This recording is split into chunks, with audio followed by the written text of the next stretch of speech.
तो hello friends, welcome again and आज तुम्हारा और एक चैप्टर आ गया है। स्पान बेसिस डायमेंशन ट्रेस, ये मैट्रिक्स का जो सीरीज चल रहा है उसका शायद 5 नंबर या 6 नंबर लेसन होगा। अगर प्रीवियस लेसन चाहिए तो डिस्क्रिप्शन में सभी का लिंक अवेलेबल है और मैं डिटेल्स जा रहा हूँ जैसे कि एक ही क्वेश्चन आपका नहीं छूटेगा। तो चलिए शुरू करते हैं। हमारा सभी का मिशन है हैशटैग ओवीएस और आज का जो लेसन हम शुरू करेंगे span basis dimension and trace के बारे में। आप अगर इसको यहाँ पे ढूंढोगे, मैट्रिक्स का सिलेबस में ढूंढोगे तो शायद ये क्वेश्चन, ये जो तुम्हारा वर्ड्स आपको नहीं मिलेगा। लेकिन मैं यहाँ पे क्यों रख रहा हूँ तो आप यहाँ से पता लगा सकते हैं क्यों रख रहा हूँ। तो प्रीवियस ईयर क्वेश्चन में जब गया था मैंने, तो वहां पे एनालिसिस करने के टाइम सभी ईयर का क्वेश्चन, तो यहाँ पे मेरे को आ गया द डायमेंशन और उसके बाद यहाँ पे देखिए trace is a zero. Similarly यहाँ पे भी the dimension of a vector space of order this one and row this one, अगर कोई भी जीरो हो जाता है तो क्या होता है एक्चुअली, ये जो डायमेंशन एक्चुअली कैसे, कहां से आया है, ट्रेस कहां से आया है, ये सभी के बारे में डिटेल से आपके लिए मैं जाऊंगा। और मैं ऐसे ही रखा हूं इसको। हाँ, ट्रेस एक न्यू चीज है लेकिन ये जो तीनों एक क्वांटिटी आपका इतने रिलेशन में आ जाएगा। हाँ, और एक चीज आपको बता रहा हूँ, आपको ट्राई करिए। जो मेरा पहला लेसन है मैट्रिसेस का, वहां पे मैं शुरू करके यहाँ से आ रहा हूँ, मतलब बहुत सारी लिंक करके मैं आ रहा हूँ, तो आपको भी समझ में आ जाएगा अगर आप फास्ट से शुरू करेंगे और यहाँ तक आ जाएंगे तो चलिए, हमेशा की तरह इस क्वेश्चन का, प्रीवियस क्वेश्चन का आंसर मैं लास्ट में, वीडियो के एंड में प्रोवाइड कर लूंगा। लेकिन मैं आप सभी को हमेशा की तरह का चैलेंज दे रहा हूँ, ये क्वेश्चन आप कर पा रहे हो या नहीं कर पा रहे हो उसको थोड़ा सा आप कमेंट सेक्शन में मेरे को बताना after end of this video. तो चलिए शुरू करते हैं। आज का पहला है ट्रेस ऑफ ए मैट्रिक्स। मैं इसको पहले रख देता हूँ क्योंकि ये थोड़ा सा आसान चीज है। तो ट्रेस क्या एक्चुअली है?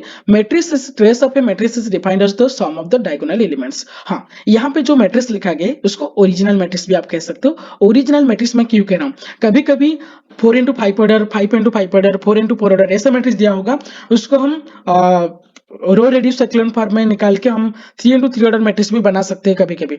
अगर मैं कह रहा हूँ डायगोनल एलिमेंट को ऐड करना है किसका, ओरिजिनल मैट्रिक्स जो पहले था, 4x4 ऑर्डर हो या 5x5 ऑर्डर हो, उस सभी का जो पहले ओरिजिनल मैट्रिक्स था उस सभी का डायगोनल एलिमेंट को अगर मैं सम कर दूंगा तो मेरा ट्रेस आ जाएगा। बहुत ही आसान है।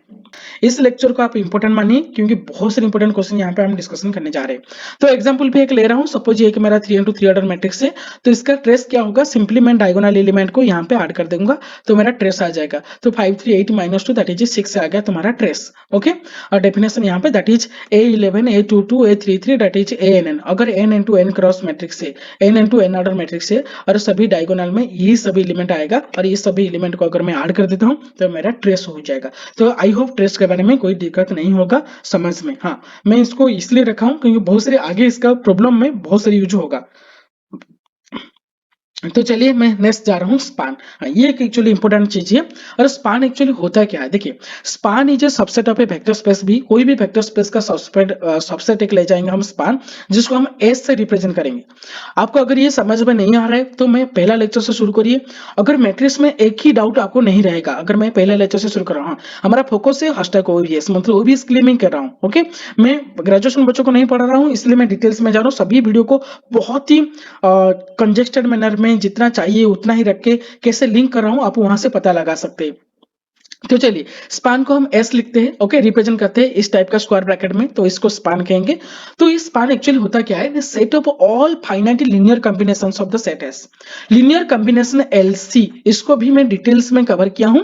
अगर फिर भी डाउट है तो मैं थोड़ा सा यहाँ पे आपको जियोग्राफी की रिप्रेजेंट करूंगा, मतलब आपको कैसे ग्राफ में आपको एक स्पान के बारे में बता दूंगा अभी थोड़ी देर बाद। तो आपको एलसी लीनियर कॉम्बिनेशन वहां पे भी और एक टाइम बता दूंगा। ओके, चलिए, स्पान एक्चुअली क्या होता है, ये एक्चुअली लीनियर कॉम्बिनेशन है। ये सभी लीनियर कॉम्बिनेशन को लेकर हम स्पान बना सकते हैं। मतलब अगर मेरा u1 u2 u3 these are the vectors. Okay, these are the simple vectors, alpha 1 alpha 2 alpha 3 these are the suppose scalars and scalars are from the field and vectors are from the vector space भी। Okay, field, ring and group, इसका theory भी मैंने पहले class में ही रखा हूं।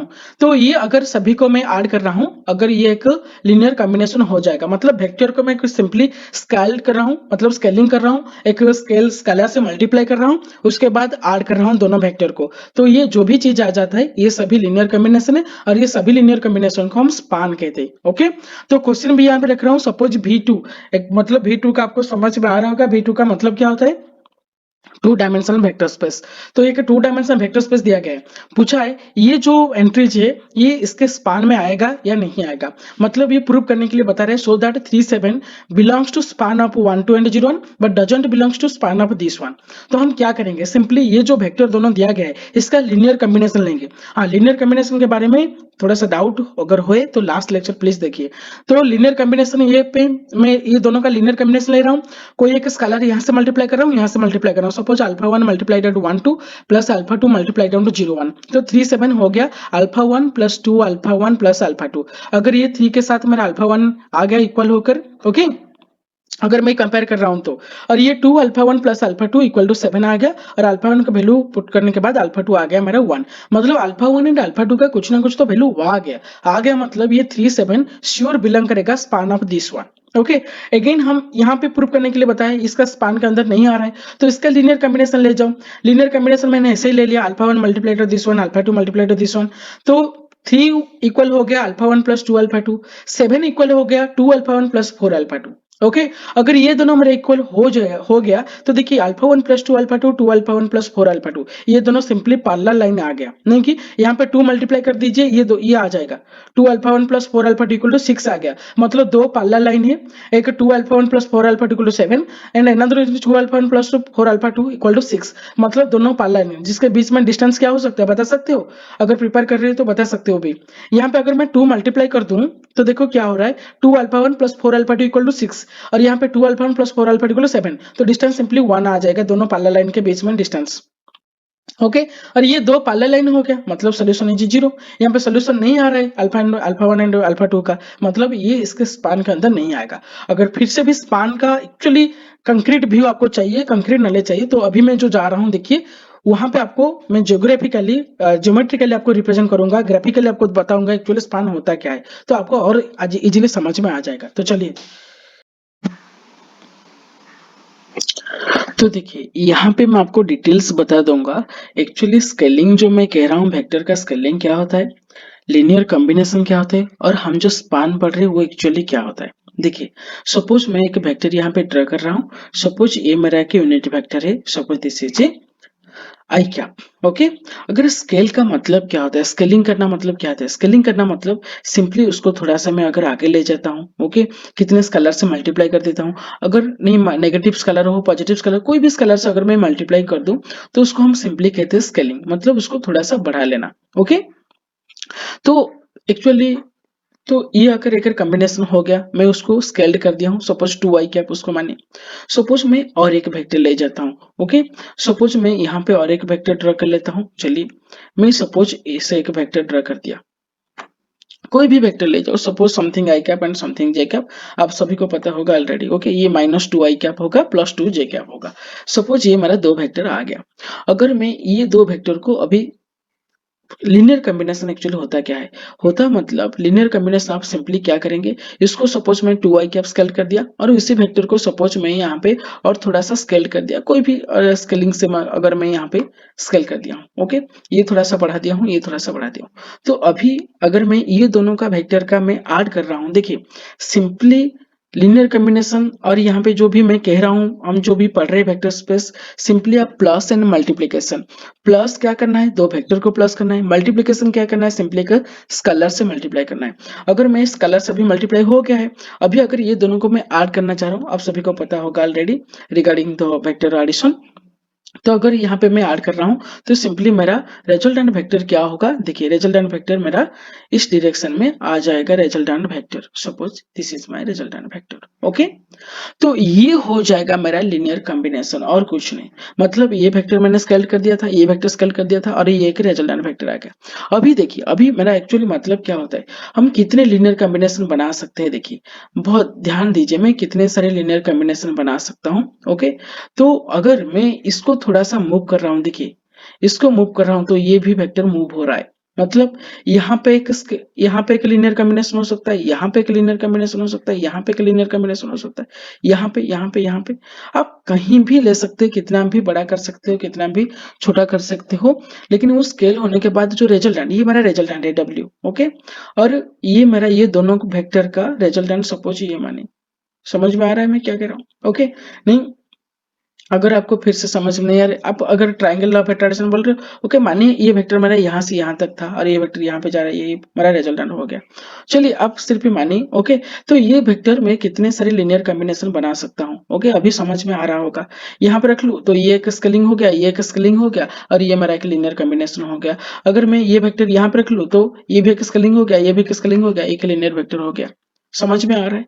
चलिए अभी थोड़ा सा मैं चाह रहा हूँ लीनियर कॉम्बिनेशन के बारे में, तो आपको पता चल गया, सिंपली स्केल्ड करना है। ओके सपोज मैं अभी चाह रहा हूँ एक्चुअली स्पान क्या होता है, मैं यहाँ पे फिगर से आपको दिखा रहा हूँ, थोड़ा सा समझो।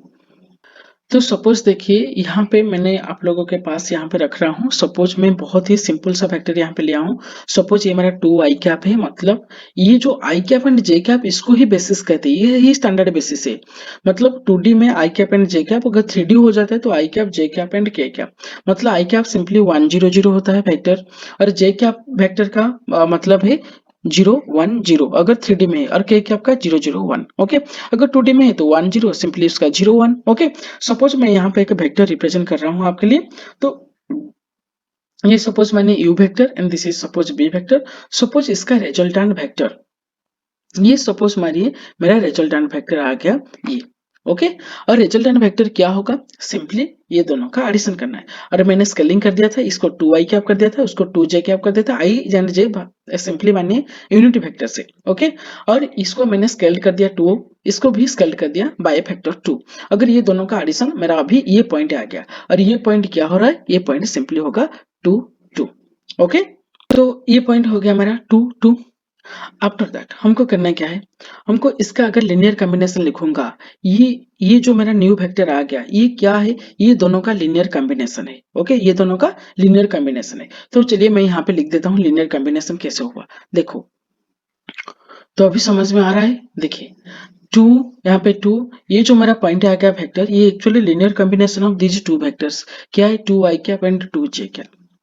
तो अभी मैं जो कहने जा रहा हूँ उसको ध्यान दीजिए, एक्चुअली स्पान होता क्या है, बहुत आसान चीज है।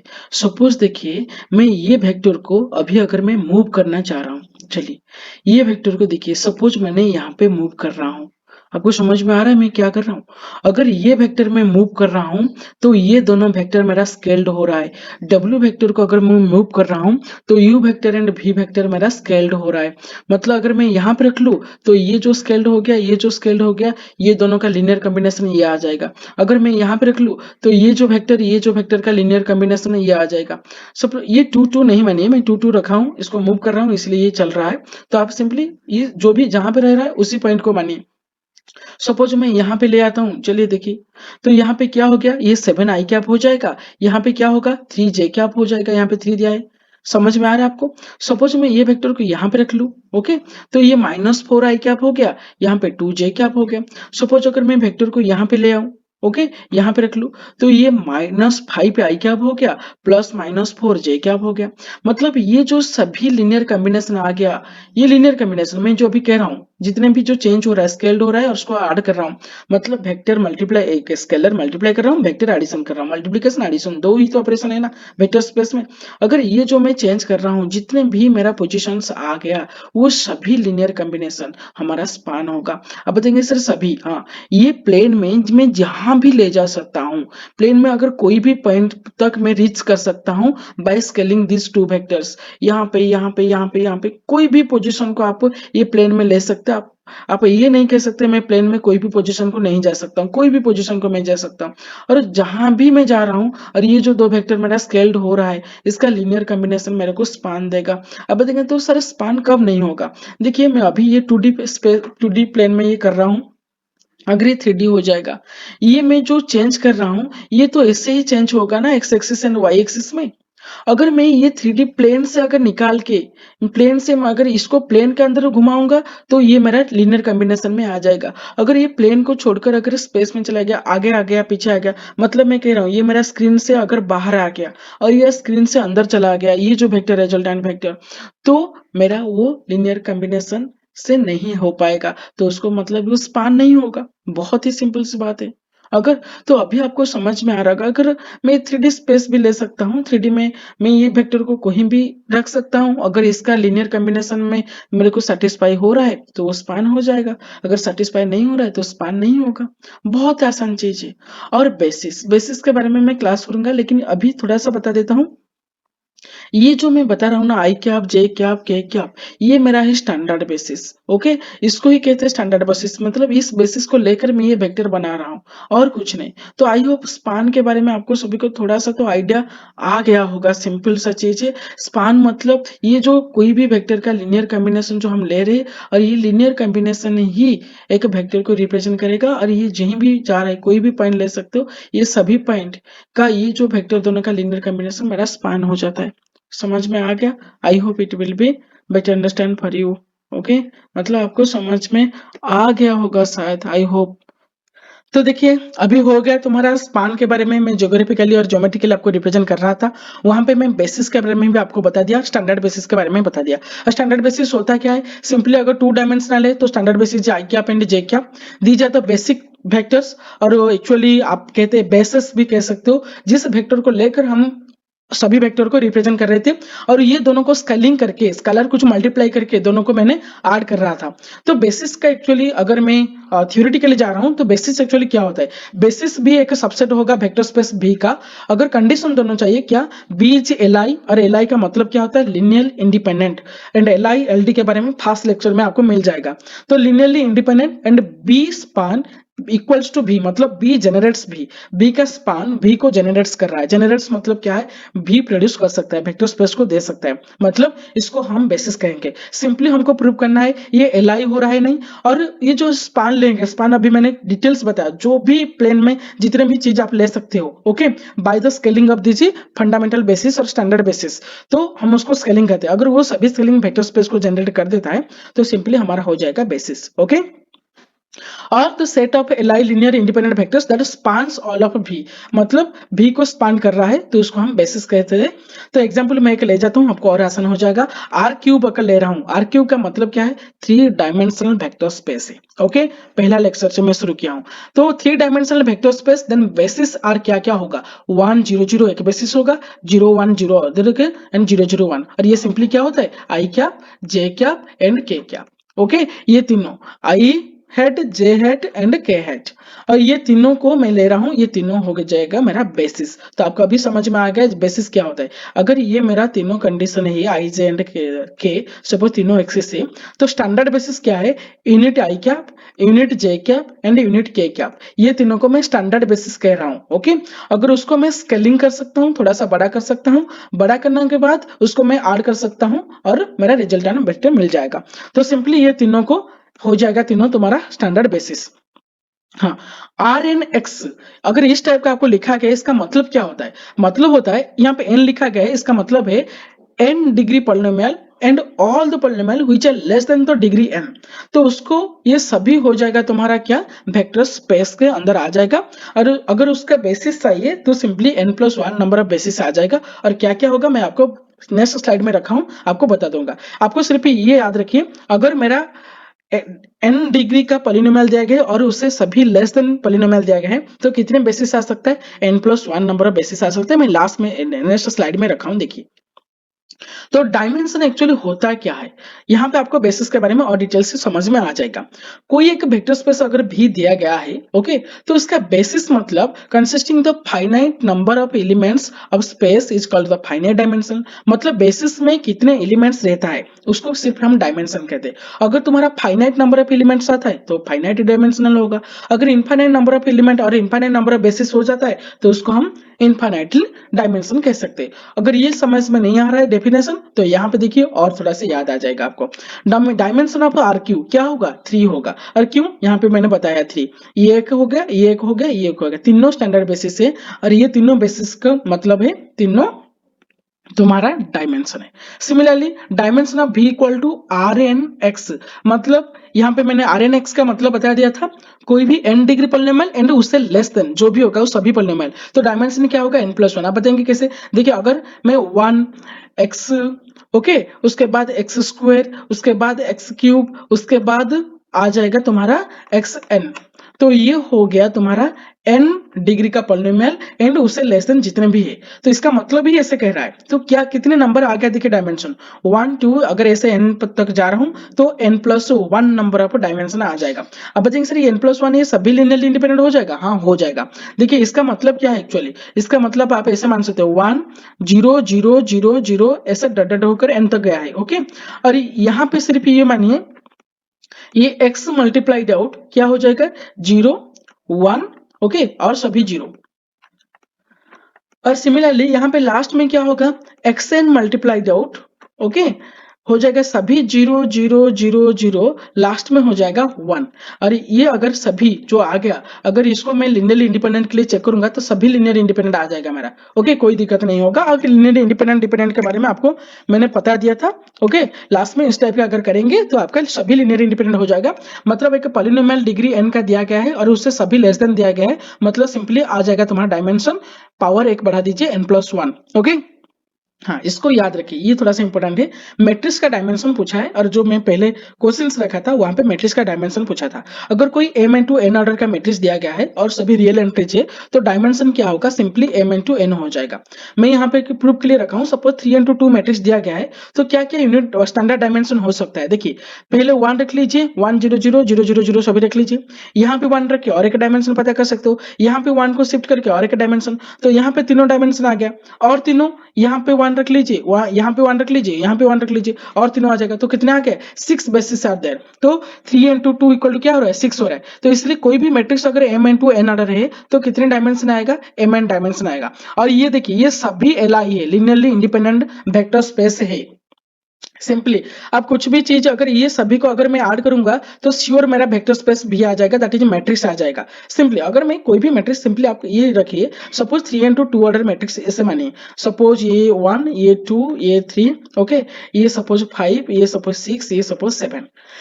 आप इसको ये जो स्टैंडर्ड बेसिस में बनाया है इस स्टैंडर्ड बेसिस को आप ये मैट्रिक्स ले सकते हैं। कैसे, यहाँ पे 1 मल्टीप्लाई कर दीजिए ओके प्लस कर दीजिए यहाँ पे 2 मल्टीप्लाई कर दीजिए प्लस कर दीजिए यहाँ पे 3 मल्टीप्लाई कर दीजिए प्लस कर दीजिए और लास्ट में यहाँ पे 7 मल्टीप्लाई कर दीजिए प्लस कर दीजिए। मतलब सभी जो मैंने डटर दिया हूँ सभी मल्टीप्लाई करना है। तो अगर ऐड करेंगे तो ये ओरिजिनल मैट्रिक्स आपको मिल जाएगा। और ये जो सभी मैं लिखा हूँ ये सभी लिनियरली इंडिपेंडेंट ही आएगी।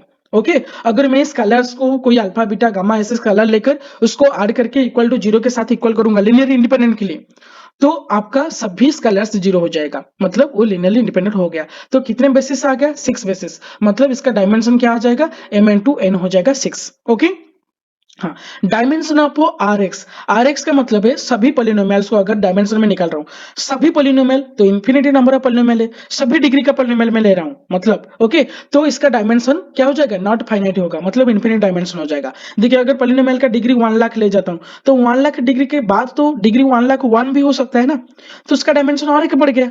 तो अगर जितने भी मैं पॉलिनोमियल डिग्री ले सकता हूँ मतलब इन्फिनिटी मैं पॉलिनोमियल का डिग्री ले सकता हूँ तो इन्फिनिटी डायमेंशन आ जाएगा। अभी देखिए ये थोड़ा सा इंपॉर्टेंट मानिए और इंपॉर्टेंट करके आपको इसको प्रिंट करके रख सकते हैं आपके सामने। ओके तो dimension of some special matrix, कुछ स्पेशल मैट्रिक्स के डायमेंशन के बारे में आपको बता देता हूँ।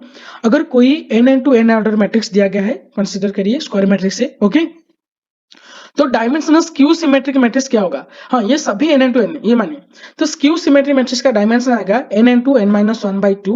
सिमेट्रिक मैट्रिक्स का डायमेंशन आ जाएगा n इंटू n प्लस 1/2। अब बताएंगे सर कैसे, थोड़ा सा देखिए मैं यहाँ पे कर देता हूँ। ओके तो n इंटू n डायमेंशन में एंट्री क्या होगा देखिए ध्यान से। सपोज ये यहाँ पे आ जाएगा A11 ओके A12 उसके बाद A13 ऐसे होगा, लास्ट में क्या होगा A1n, सेकंड में क्या आएगा A21 ओके A22 तो ऐसे ही आएगा। ओके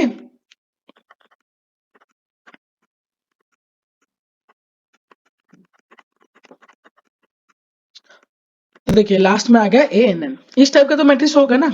तो अगर मैं सिमेट्रिक मैट्रिक्स बोल रहा हूं तो आपको ये समझ में आ रहा होगा ये जो A12 एंड A21 ये दोनों इक्वल एंट्री होगा। A13 A31 जो यहाँ पे होगा वो भी इक्वल एंट्री होगा। उसके बाद जो होगा A14, इसके बाद यहाँ पे A41 था, यहाँ पे 2 3 के साथ यहाँ पे जो होगा यहाँ पे 3 2, ये भी इक्वल हो जाएगा। मतलब ऐसे तो डायगोनल एलिमेंट को छोड़कर और सभी तुम्हारा एंट्री इक्वल होगा। मतलब देखिए अगर मैं उसका डायमेंशन निकल रहा हूँ, यहाँ पे कितने डिफरेंट एंट्रीज होगा, पहला वो रो में n डिफरेंट एंट्रीज होगा, सेकेंड रो में ये तो इक्वल हो गया, मतलब यहाँ पे शुरू करके लास्ट तक जाएंगे, that is n-1 entries equal different होगा। उसके बाद ये भी इक्वल हो गया होगा, उसके बाद चलेंगे दैट इज n-2 होगा। तो ऐसे चलकर लास्ट में ANN ये एंट्री ही डिफरेंट होगा, दैट इज लास्ट में आ जाएगा तुम्हारा 1 हो जाएगा लास्ट में।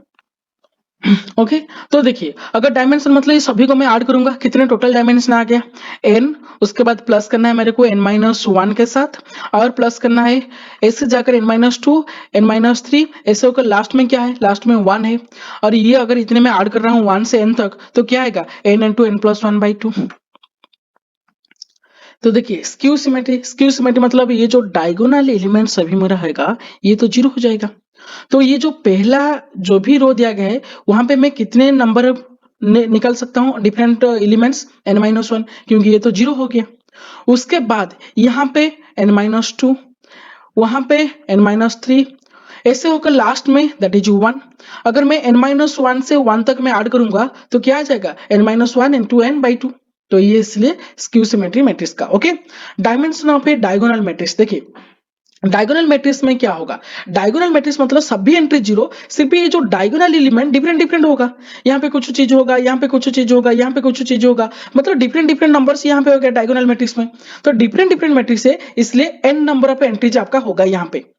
अगर मैं n into n ऑर्डर ले रहा हूं तो यहाँ पे कितने एंट्रीज होगा, n नंबर ऑफ एंट्रीज होगा। तो इसलिए मेरा जो डायमेंशन होगा, तो डायमेंशन क्या आ जाएगा, n आ जाएगा। ओके तो अभी समझ में आ रहा है मैं डायमेंशन कैसे निकाल रहा हूँ। ओके तो डायमेंशन अगर डायगोनल मैट्रिक्स का मैं ले रहा हूं तो डायगोनल में क्या होगा, ये सभी जो डायगोनल मैट्रिक्स को छोड़कर और सभी एंट्रीज 0 है। तो डायगोनल मैट्रिक्स से डिफरेंट डिफरेंट डिफरेंट डिफरेंट होगा। तो डिफरेंट डिफरेंट मतलब कितने डिफरेंट नंबर होगा, n डिफरेंट नंबर होगा, क्योंकि n into n ऑर्डर में ले रहा हूँ। ओके तो इसलिए डायगोनल मैट्रिक्स का अगर डायगोनल मैट्रिक्स का मैं डायमेंशन निकालना हूं तो सिंपली n आ जाएगा। Similarly lower and upper triangular matrix simply होगा n into n+1/2, कोई दिक्कत नहीं, ये दोनों इक्वल है, आप इसको याद रख लीजिए। ओके अगर आपको प्रूव करना है तो 2 into 2 ऑर्डर एक ट्रायंगुलर मैट्रिक्स ले जाओ, 3 into 3 ऑर्डर ले जाओ, 4 into 4 ऑर्डर ले जाओ, जितने भी डायमेंशन आ गया उसी डायमेंशन का जनरल फॉर्मूला निकालना है, तो n into n+1/2 के साथ इक्वल हो जाएगा। हाँ उसके बाद हर्मिशियन मैट्रिक्स सिंपली n² आ जाएगा। आप बताएंगे सर हर्मिशियन मैट्रिक्स n² कहते हैं, देखिए n into n ऑर्डर है ना, मैंने आपको यहाँ पे बताया अगर m into n ऑर्डर है तो क्या होगा mn होगा। सिमिलरली हर्मिशियन मैट्रिक्स तो सभी एंट्रीज अगर डिफरेंट है तो n into n मतलब n² आ जाएगा। ओके n into n तो n² है ना, तो सिंपली मैं n into n ही फॉर्मूला यूज किया हूं यहाँ पे। तो चलिए स्क्यू हर्मिशियन वो भी n² हो जाएगा, इसको याद रख लीजिए।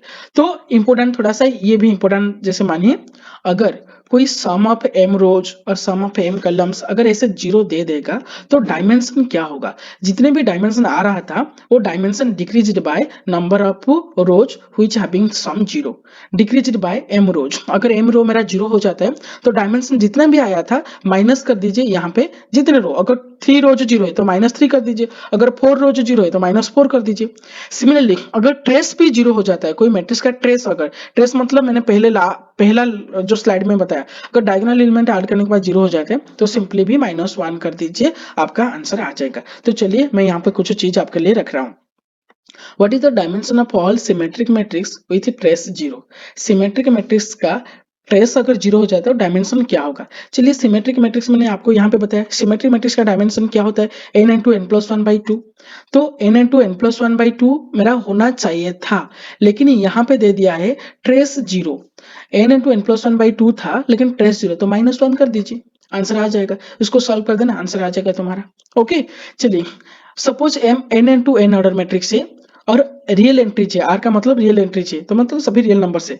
कंसीडर स्क्यू सिमेट्रिक मैट्रिक्स, क्या है स्क्यू सिमेट्रिक मैट्रिक्स, तो डायमेंशन क्या होगा मैंने आपको पहले ही बता दिया, स्क्यू सिमेट्रिक मैट्रिक्स का डायमेंशन क्या है n into n-1/2। तो अगर यहाँ पे देखिए n into n-1/2, ओके ये तुम्हारा हो जाएगा dimension. What is the dimension of n into n symmetric matrix with trace 0 और A11 ऑल्सो 0 दे दिया है, मतलब A11 भी जीरो हो गया है, ट्रेस जीरो हो गया है, और ये सिमेट्रिक मैट्रिक्स बोला है। तो सिमेट्रिक मैट्रिक्स का मतलब होता है n into n plus one by two, n into n plus one by two, ये टोटल तुम्हारा डायमेंशन है। लेकिन ट्रेस जीरो मतलब -1 करना है, और एक एलिमेंट जीरो हो गया A11। देखिए अगर मैं A11 अगर जीरो है तो मैं यहाँ पे तो एक कम कर लूंगा ना ऐड करने के टाइम, एक तो कम हो जाएगा ना, यहाँ पे इतना ही मैं ऐड करूंगा तो ये तो जीरो हो गया। तो इसलिए तो क्या करना है, और एक माइनस यहाँ पे मेरे को करना है। तो इसको सॉल्व करने के बाद आ गया क्या, N square plus N minus यहाँ पे 4/2, N square plus N minus 4/2। तो चलिए हाँ, आ गया अभी प्रीवियस ईयर क्वेश्चन। थोड़ा सा पॉज करिए, अगर उसका आंसर अगर आ रहा है तो कमेंट सेक्शन में प्लीज लिखिए, अगर नहीं हो पा रहा है फिर भी लिखिए सर नहीं हो पाया। ओके, तो चलिए, which of the following represents the dimension of A vector space of scalar matrix. हाँ, स्केलर मैट्रिक्स दिया गया है और ऑर्डर क्या है, n इंटू एन ऑर्डर है, ट्रेस क्या हो रहा है, ट्रेस जीरो हो रहा है। अच्छा, स्केलर मैट्रिक्स का मतलब क्या होता है, देखिए स्केलर मैट्रिक्स का मतलब होता है ये मैट्रिक्स में सभी डायगोनल्स मेरा एक ही नंबर आएगा, सपोज 2 2 2 2 2 ऐसे सभी आएगा, और सभी एंट्रीज क्या होगा, जीरो होगा।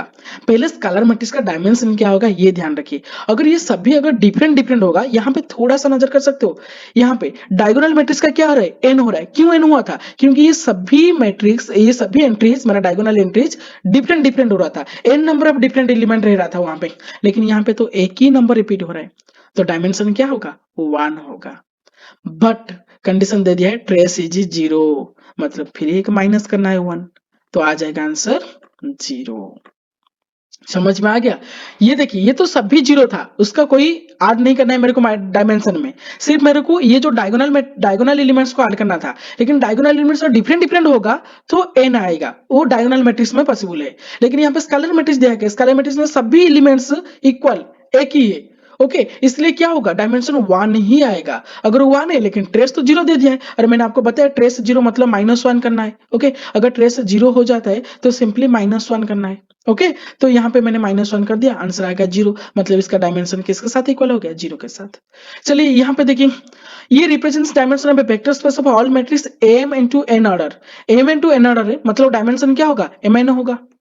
लेकिन यहाँ पे दे दिए सम ऑफ ईच रो इज 0, यहाँ पे कितने रो है, m इंटू n ऑर्डर में m रोज है, अगर सभी रो का सम करना 0 हो जाता है तो मेरे को -m कर दीजिए, तुम्हारा आंसर आ गया। अगर यहाँ पे सभी कलम 0 होना चाहिए था, तो सभी कलम 0 मतलब कैसे करना है, -mn mn -n कर देना है, तो आंसर आ जाएगा क्योंकि n नंबर ऑफ कलम था। अगर यहाँ पे ट्रेस भी 0 बता देगा तो और एक -1 कर दीजिए। तो आई होप आप सभी को ट्रेस के बारे में, डायमेंशन के बारे में, बेसिस के बारे में पता हो गया। अगर प्लीज समझ में आ गया तो प्लीज लाइक करिए, शेयर करिए एंड ऑल्सो सब्सक्राइब करिए। चलिए यहाँ पे डायमेंशन है सरफेस, सरफेस का डायमेंशन सभी को पता है 2, नहीं कि 2 बेसिस है सरफेस के लिए, प्लेन के लिए दो ही बेसिस है, I cap and J cap, तो डायमेंशन क्या होगा, 2 होगा। ओके, तो best of luck, thanks and stay tuned, bye.